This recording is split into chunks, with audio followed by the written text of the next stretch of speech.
अस्सलाम वालेकुम व्यूअर्स, मैं आपका होस्ट अरसलान शेरा और आप देख रहे हैं लास्ट लुक प्रोडक्शन।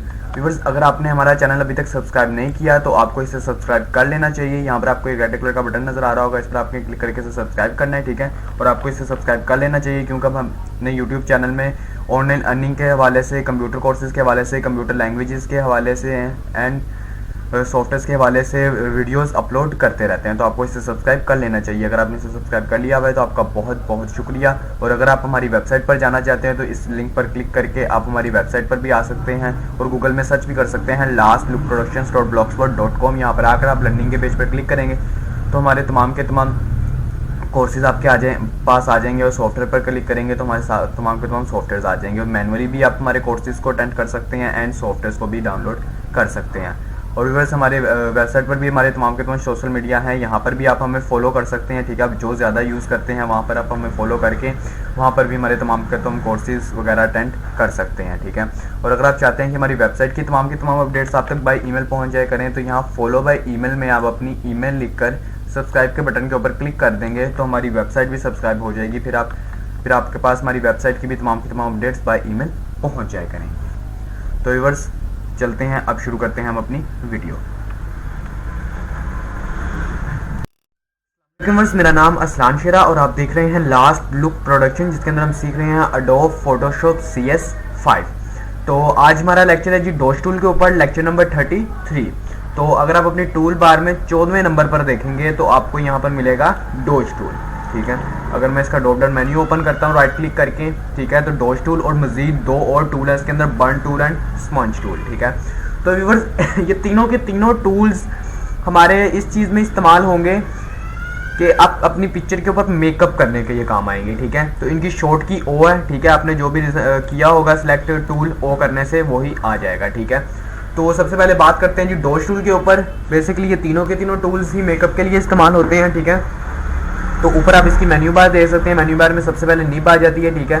तो निब का साइज डिक्रीज और इंक्रीज करने के तरीकेकार मैं पहले भी बता चुका हूँ, आपको अब फिर दोबारा बता देता हूँ कि आपके एंटर के ऊपर एक छोटी ब्रैकेट और एक बड़ी ब्रैकेट होती है, ठीक है। उसके साथ आप इसको शॉर्ट की इस्तेमाल करके छोटा या बड़ा कर सकते हैं, और वरना आप पिक्चर के ऊपर राइट क्लिक करेंगे तो यहाँ से भी इसके साइज को कंट्रोल कर सकते हैं, ठीक है। तो उसके बाद इसकी रिंगर आ गया, ठीक है। तो वो मिड टोन्स ही रहेगा अगर आप डॉज टूल को यूज़ कर रहे हैं, ठीक है। उसके बाद इसकी एक्सपोजर है, ठीक है। तो एक्सपोजर सबसे पहले इसका 50 रख कर देखते हैं, ठीक है। पहले 50 पर इस्तेमाल करेंगे इसको। तो बेसिकली डॉज टूल व्यूअर्स इसलिए इस्तेमाल आता है कि आप अपनी पिक्चर को वाइट कर सकें, उसे थोड़ी सी ब्राइटनेस दे सकें, ठीक है। एक तो होता है कंट्रास्ट, तो कंट्रास्ट नहीं ब्राइटनेस, ठीक है। ये ब्राइटनेस देगा तो इसके अंदर आपने बहुत ध्यान से और ख्याल से इसके ऊपर काम करना होगा कि इसकी ब्राइटनेस थोड़ी सी तेज़ हो गई तो पिक्चर थोड़ी सी अजीब सी लगना शुरू हो जाती है। तो यहाँ पर हम प्रैक्टिकली ये भी करते हैं, ठीक है। अब मैंने इसको 50 पे इसके कंपोजर को रख दिया, ठीक है। उसके बाद अब यहाँ पर इसको मैं थोड़ा सा यानी कि कर लेता हूँ जी, जूम कर लेता हूँ कि आपको बिल्कुल क्लियर नजर आए। तो जूम करने के लिए आप अपने कीबोर्ड से कंट्रोल और नम लॉक की तरफ जो प्लस और माइनस लिखा होता है उसके साथ जूम इन और आउट कर सकते हैं, ठीक है। तो इसको मैं करीब ला के अब यहाँ पर मैं करता हूँ, ये देखिए आप अब यहाँ पर देख रहे होंगे, ठीक है, कि ये वाइट हो रहा है इसका चेहरा, ठीक है। तो मैं तो फिलहाल निब को ज़्यादा बड़ा करके यूज़ कर रहा हूँ, ठीक है। तो आपने पहले इसके ऊपर अच्छी तरह से प्रैक्टिस करनी है नॉर्मली रखकर, ठीक है। हर कंपोजर के ऊपर कंपोजर बार बार चेंज कर करके आप जब इसके ऊपर प्रैक्टिस करेंगे तो आपको पता चल जाएगा कि आपका हाथ किसके ऊपर ज़्यादा सेट रहेगा, ठीक है। तो इसको ऐसे करके उसके बाद अगर आप इसे ये देखिए इसके हाथ को भी आप ईजीली ये देखिए, ठीक है। तो ये काम तो था 50 के ऊपर इसका कंपोजर रख के ये हुआ, ठीक है।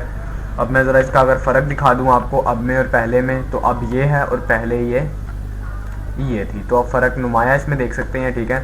उसके बाद अगर मैं इसको बिल्कुल 100 पे रख देता हूँ तो 100 पे रखने के बाद अगर मैं इसको यूज़ करता हूँ तो उसके बाद अगर आप देखते हैं तो ये देखिए, ठीक है। अब ये उससे ज़्यादा फास्टली काम कर रहा है।